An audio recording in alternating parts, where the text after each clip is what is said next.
क्या आपने कभी सोचा है कि किसी देश की किस्मत सिर्फ 24 घंटे में बदल सकती है? नेपाल में यही हुआ है।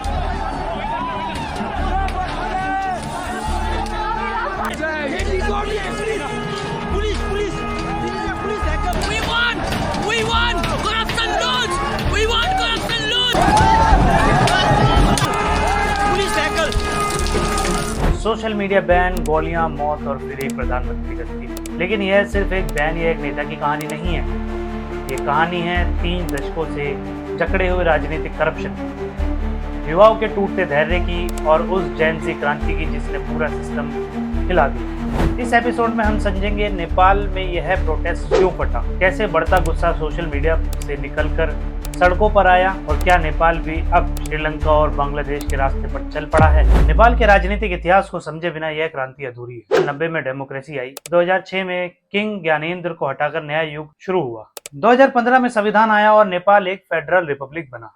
लेकिन नेताओं के चेहरे भले बदलते रहे, सत्ता वही 3-4 परिवारों के बीच घूमती रही। Revolving door politics. आज ओली, कल प्रचंड, परसों देवबा। तीनों लीडर्स दशकों से सत्ता का खेल खेलते रहे, लेकिन आम जनता, उनके लिए ना रोजगार बढ़ा, ना अर्थव्यवस्था सुधरी, बस करप्शन, पावर शेयरिंग और नेपो बेबी कल्चर बढ़ता गया। युवाओं का भरोसा टूटना ही था।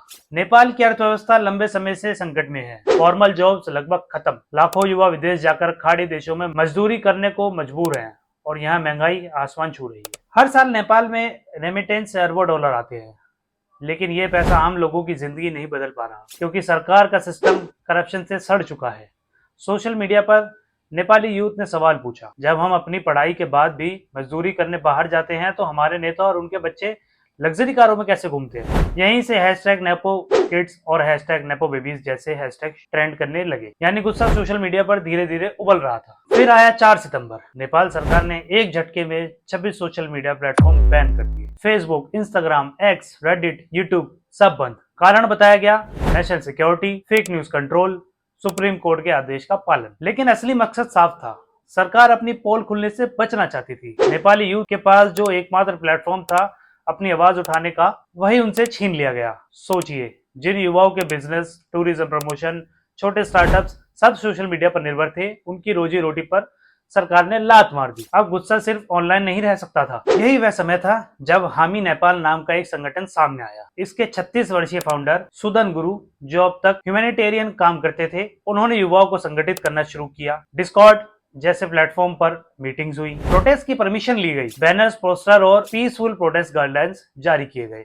यानी शुरुआत से यह कोई अराजक आंदोलन नहीं था, यह सोचा समझा, संगठित और युवाओं द्वारा लीड किया गया प्रोटेस्ट था। फिर तारीख आई 8 सितंबर। सुबह 9 बजे काठमांडू का मालीघर चौक। हजारों युवा इकट्ठे हुए। स्कूल और कॉलेजेस स्टूडेंट यूनिफॉर्म में थे, हाथों में प्ले कार्ड, स्लोगन सिर्फ एक ही, करप्शन हटाओ, नेपाल बचाओ। पहले सब शांतिपूर्ण ढंग से चल रहा था, लेकिन फिर 10:30 बजे के आसपास अचानक हालात बिगड़े। सरकार का कहना यह है कि भीड़ में कुछ एंटी सोशल एलिमेंट्स घुस गए थे। प्रोटेस्टर्स का कहना है कि हमने हाथ ऊपर उठा रखे थे, हम नियत्ते थे। फिर गोलियां चली, टीयर गैस चले, रबड़ बुलेट्स चले और आखिरकार शूट एट साइट का ऑर्डर दिया गया। उस एक दिन में 19 मौतें हुई, 400 से ज्यादा घायल हुए और शिकार में एक 12 साल का बच्चा भी था। नेपाल के इतिहास में इतना बड़ा एक दिवसीय क्रैकडाउन पहले कभी नहीं देखा गया था। अब गुस्सा सिर्फ बैन के खिलाफ नहीं था, अब गुस्सा सीधे प्रधानमंत्री केपी शर्मा ओली के खिलाफ। शाम तक होम मिनिस्टर ने इस्तीफा दे दिया, रात तक सोशल मीडिया पर बैन भी हटा लिया गया, लेकिन बहुत देर हो चुकी थी। काठमांडू में संसद जलाई गई, मंत्रियों के घर जला दिए गए, नेता हेलीकॉप्टर से भागने लगे।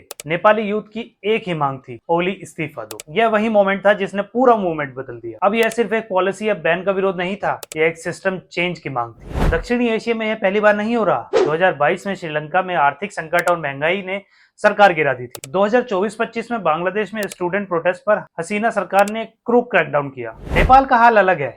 नेपाल सरकार ने देर से ही सही लेकिन बैन हटाया, मंत्रियों ने इस्तीफा दिया और ओली ने भी स्टेप डाउन कर दिया। यानी नेपाल ने बांग्लादेश की गलतियां दोहराने से खुद को बचा लिया। लेकिन सवाल है, क्या यह सिर्फ चेहरा बदलने तक सीमित रहेगा या सच में सिस्टम बदलेगा? आज का नेपाल का युवा सिर्फ रेजिग्नेशन नहीं चाहता, उनकी मांगे हैं एक इंडिपेंडेंट एंटी करप्शन वॉचडॉग, पुराने डायरेक्शनी नेताओं से छुटकारा और एक नई शुरुआत जहां योग्यता और मेरिट मायने रखे। 19 सितंबर को नेपाल अपने संविधान दिवस मनाएगा। क्या इससे पहले नेता जनता की बात मानेंगे या फिर यह मौका भी हाथ से निकल जाएगा? नेपाल का यह आंदोलन हमें याद दिलाता है कि नई पीढ़ी की आवाज कभी दबाई नहीं जा सकती।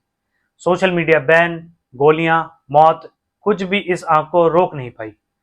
24 घंटों में ओली सरकार को गिरना पड़ा, लेकिन असली क्रांति अभी बाकी है। क्या नेपाल के नेता अपनी गलतियों को मानकर एक ट्रांसपेरेंट और ईमानदार रास्ता चुनेंगे, या फिर वही पुराना खेल चलता रहेगा? हम सब नेपाल के युवाओं के साथ खड़े हैं, क्योंकि ये लड़ाई सिर्फ नेपाल की नहीं, हर उस देश की है जहां युवा अपने भविष्य के लिए खड़े हो रहे हैं।